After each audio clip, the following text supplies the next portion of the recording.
സ്നേഹ സൗഹാർദ്ദ ആദര പ്രകടനങ്ങളോട്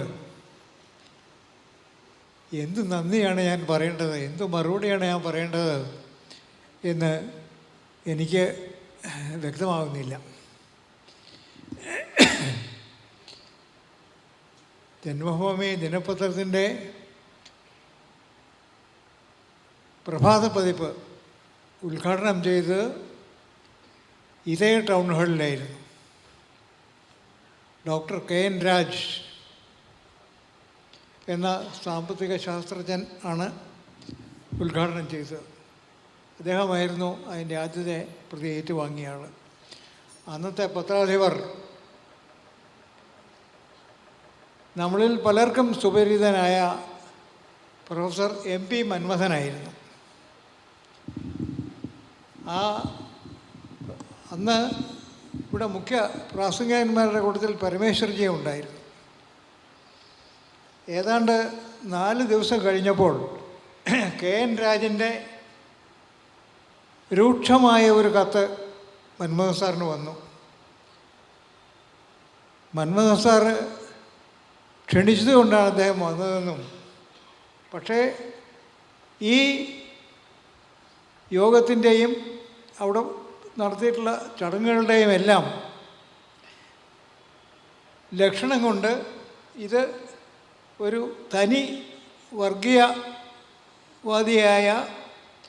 RSSൻ്റെ പത്രമാണ് എന്ന് തനിക്ക് സംശയം തോന്നുന്നുവെന്നും, അങ്ങനെയാണെങ്കിൽ ഇതുമായിട്ടുള്ള എൻ്റെ ഈ ബന്ധത്തെ ഞാൻ നിരാകരിക്കുന്നുവെന്നും ആ കാര്യം പത്രത്തിൽ പ്രസിദ്ധം ചെയ്യണമെന്നുമായിരുന്നു മന്മഥൻ സാറിന് അദ്ദേഹം അയച്ച കത്ത്. മന്മഥൻ സാറിന് അദ്ദേഹത്തിൻ്റെ ആ സ്വാഭാവികമായിട്ടുള്ള സഹജമായിട്ടുള്ള ഭാഷയിൽ അതിന് മറുപടി അയച്ചു. ഞാൻ ഇവിടെ ആ തരത്തിലുള്ള യാതൊരു ലക്ഷണവും കണ്ടില്ല.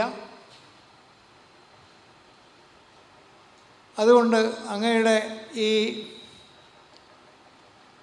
ആരോപണം ശരിയല്ല എന്ന് പറഞ്ഞ് മന്മഥൻ സാർ മറുപടി അയച്ചു. അങ്ങനെ ഉദ്ഘാടകൻ തന്നെ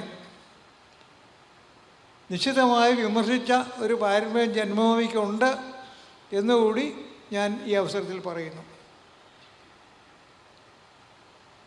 ഏതായാലും മന്മഥൻ സാറിനോടുള്ള ബഹുമാനം കൊണ്ട് അദ്ദേഹം വന്നു ഉദ്ഘാടനം നിർവഹിച്ചു. എനിക്ക് മറ്റൊരു അനുഭവം കൂടി ഉണ്ടായിട്ടുണ്ട്. അതും ഈ പത്രപ്രവർത്തക യൂണിയൻ്റെ അംഗത്വത്തിന് വേണ്ടി ഞാൻ അപേക്ഷിച്ചിരുന്നു. ജന്മഭൂമിയിലുള്ള ബാക്കി എല്ലാവർക്കും അതിന് അംഗത്വം കിട്ടി. എന്നെ സംബന്ധിച്ചിടത്തോളം അത് കിട്ടിയില്ല. കാരണം ഞാൻ പത്രത്തിൻ്റെ താല്പര്യത്തിന് വേണ്ടി അല്ല പ്രവർത്തിക്കുന്നത്, മറ്റാർക്കോ വേണ്ടിയിട്ടാണ് എന്ന് അന്നത്തെ പത്രപ്രവർത്തക യൂണിയൻ്റെ ഇവിടുത്തെ പ്രസിഡൻറ്റിന് സംശയമുണ്ട്. അതുകൊണ്ട് അംഗത്വം തരില്ല എന്ന് പറഞ്ഞു. അങ്ങനെ ആ പത്രപ്രവർത്തക യൂണിയൻ്റെ അംഗമല്ലാതെയാണ് ഞാൻ ഇത്രയും കാലം പ്രവർത്തിച്ചത് എന്നുകൂടി പറയാൻ ഞാൻ ആഗ്രഹിക്കുകയാണ്. ഏതായാലും ജന്മഭൂമിയുടെ ഇതുവരെയുള്ള വളർച്ചയിൽ എന്നേക്കാൾ കൂടുതൽ നിങ്ങൾക്കെല്ലാവർക്കും ആണ് പങ്ക് എന്നുള്ള കാര്യത്തിന് യാതൊരു സംശയവുമില്ല. ഞാൻ അധികം സംസാരിക്കാനായിട്ടുള്ള ആരോഗ്യം ഇന്ന് എനിക്കില്ല എന്ന് ഞാൻ പറയുകയാണ്. ഇവിടെ വന്ന് എന്നെ അഭിനന്ദിക്കുകയും അതേപോലെ തന്നെ നിങ്ങളോടെല്ലാവരോടും സംസാരിക്കുകയും ചെയ്ത നമ്മുടെ മുതിർന്ന പത്രപ്രവർത്തകരായിട്ടുള്ള എല്ലാവർക്കും അതുപോലെ തന്നെ അഭ്യുദയകാംക്ഷികൾക്കും ഞാൻ നന്ദി രേഖപ്പെടുത്തുകയാണ്. ഒരു കാര്യം കൂടി പറയാൻ ഞാൻ ആഗ്രഹിക്കുകയാണ്. ജന്മഭൂമിയുടെ റീച്ച് എത്രത്തോളം ഉണ്ടെന്ന് സൂചിപ്പിക്കുന്ന ഒരു സംഭവമാണത്. എനിക്ക് ഈ പത്മവിഭൂഷൺ ബഹുമതി കേന്ദ്ര ഗവൺമെൻറ് നൽകി എന്നുള്ള വാർത്ത റേഡിയോയിലൂടെയും ടി വിയിലൂടെയും പത്രങ്ങളിലൂടെയും അറിഞ്ഞ ഏതാണ്ട് 1 മണിക്കൂറിനുള്ളിൽ കേരളത്തിലെ ഏറ്റവും വിദൂരമായ ഒരു സ്ഥലത്ത്,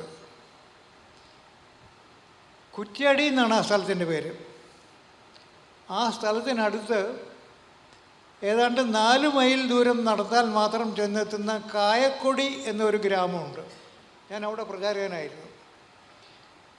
ആ ഗ്രാമത്തിൽ നിന്നും അന്ന് നമ്മുടെ സംഘത്തിൽ പ്രവർത്തിച്ചിരുന്ന ഒരു സ്വയം സേവകൻ, അദ്ദേഹം എന്നെ വിളിച്ചു. ഇങ്ങനെ ഒരു വാർത്ത ഞാൻ പത്രത്തിൽ വായിച്ചു, ഞങ്ങൾക്കെല്ലാം വളരെ സന്തോഷമുണ്ട് അത് കേട്ടിട്ട് എന്ന് പറഞ്ഞിട്ട്.